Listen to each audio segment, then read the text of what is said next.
One of the most bizarre allegations posted by an Islamophobe on his website is that the Prophet, peace be upon him, was a megalomaniac.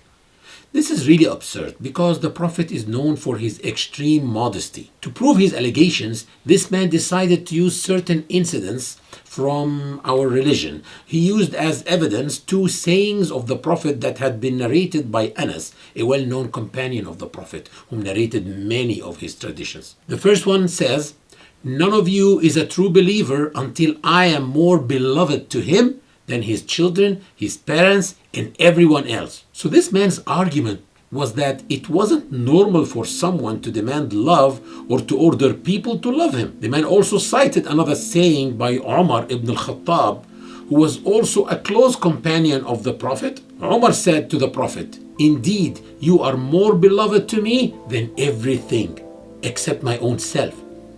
So the Prophet replied, "None of you is a true believer until I am more beloved to him than himself." Umar then replied, "In the name of who revealed the Quran to you, you are indeed more beloved to me than my own self." So the Prophet replied, "Now it is so, Umar." It is really a bit confusing. Umar first says that he loves him more than anybody else except himself. And he is being quite honest with himself here. Next, the Prophet tells him that nobody's faith is complete until he loves him more than his own self. So Umar promptly replies that he does love him more than he loves himself. The Prophet then tells him that only now is his faith complete. What was really going on? Before we discuss this whole issue, we must ask ourselves, is it possible that the Prophet really was a megalomaniac? To start with, a person who suffers from megalomania never praises his peers. Who are the peers of the Prophet? His peers are the other prophets and the other messengers of God. And what do we find here? A man goes to the Prophet, peace be upon him, and asks him, "Who is the most noble of all people?" The Prophet didn't say, "It is me." He said, "It is my brother Joseph. He is the noble son of the noble, son of the noble, the son of the noble." Why is that so? Because Joseph is the son of a prophet, Jacob, who is also the son of another prophet, Isaac, who is also a son of the prophet, Abraham.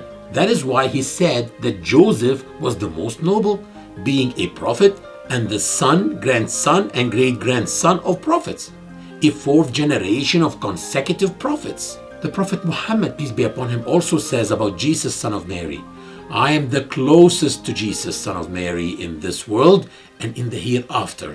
So they asked him, "How is that so?" He said, "All the prophets are brothers from high above. They have different mothers, but their religion is the same. And there were no prophets between me and Jesus. And since all the prophets are brothers, then I am the closest brother to him." The one religion that the Prophet talks about here is the religion of Islam, which God revealed through Prophet Muhammad, through Prophet Jesus, and through Prophet Moses. So he was equating himself with his peers, the other prophets. This is not the manner of someone suffering from megalomania. Besides, there are numerous incidents which show the extreme modesty of the messenger of God, peace be upon him. We all know that the Prophet, peace be upon him, had a non-Muslim neighbor who used to throw trash in front of the Prophet's door every day. One day, the Prophet stepped outside his home but did not find any trash. So he assumed that the neighbor must be sick, and he decided to visit him. When he went to him, the non-Muslim asked him how he knew that he was sick. The Prophet smiled and said, "Because you broke your daily habit of delivering certain goods to us." So the non-Muslim was so moved, he cried and then said, "I believe there is no God but Allah and that Muhammad is his prophet," thereby becoming a Muslim. Look at the decency and conduct of the Prophet. If any one of us came out of his home each day to find that his neighbor had thrown his tied up trash bag in front of his doorstep, he would be furious and an argument or even a fight might ensue. But the Prophet was extremely patient.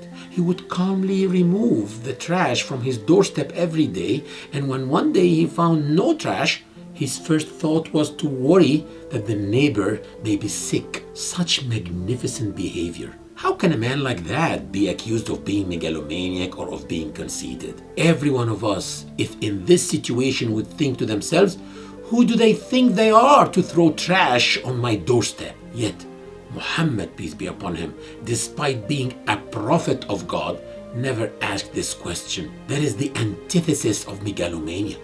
The Prophet, peace be upon him, had a habit of gathering his wives after the afternoon prayers, which are the Asr prayers, in order to have a snack together, and he would joke with them and tell them riddles. He would even playfully take turns asking his wives, suppose you were not married to me, and someone asked to marry you, promised you so much as a dowry, and promised to give you presents. Would you marry him? She would play along and laugh, and they would all have a good laugh together and enjoy their time. This is not the conduct of a megalomaniac or a conceited person, particularly during a period of time in history when all over the world women were considered to be lower than men. This is the conduct of a very modest, down-to-earth man, a man who sat every day with his women and spoke with them lightheartedly. A megalomaniac at that time certainly would have not allowed the female members of his family to speak with him as equal, nor would he have joked and played with them. Adi was the son of Hatim al-Ta'i, the latter being known throughout Arabia for his extreme generosity and for being one of its most highly regarded men. Adi came to Medina one day when he had not yet become a Muslim. When the Prophet saw him coming, he took off his cloak for him to sit on as a sign of veneration and said, honorable people must be treated with the respect they are due. It is evident from the documented traditions of the Prophet that whenever anyone came to Medina and saw the Prophet sitting with his companions and he did not happen to know what the Prophet looked like, he wouldn't be able to pick him out from the rest. That is because he would be sitting on the floor in their midst, just like one of them. So when an envoy was sent, for example, from the Romans or other kingdoms, they would come into Medina to find the Prophet sitting modestly among his companions, not on a special chair or throne, not dressed in expensive or elaborate clothing. His house was very modest too, just like all the other houses. There was no palace called the Prophet's palace. One day, Umar ibn al-Khattab went to the Prophet's home and found him sleeping on a straw mat that was so rough it had made marks on his body. So Umar was moved and said, why don't you let us bring you something more comfortable to sleep on? So the Prophet replied, oh Umar, what do I care about this world anyway? To me, it is as if I was a traveler on a hot summer's day. The traveler found a tree, so he rested under the shade of the tree for a while, then went on his way. When the Prophet took over Mecca, it was a great conquest. Mecca was considered the capital of the Arabian Peninsula at that time, and he had conquered it. Soon after, while he was in his tent, a man came in to talk to him, and the Prophet noticed that he was shaking visibly as he stood in front of him. So he said to him, calm down. I am not a king. I am the son of a woman from Quraysh who used to eat dried morsels of food. Meaning that he was a very ordinary man, the son of an ordinary woman who used to eat very plain food. Let us observe how he entered Mecca after conquering it. As I said, this was a great conquest, a grand victory. But as he entered it, his head was bowed as he sat on his camel. He was in effect prostrating himself to God as he rode on his camel. He looked more like he had been conquered, not like a victorious leader. Why did he make a point of doing that?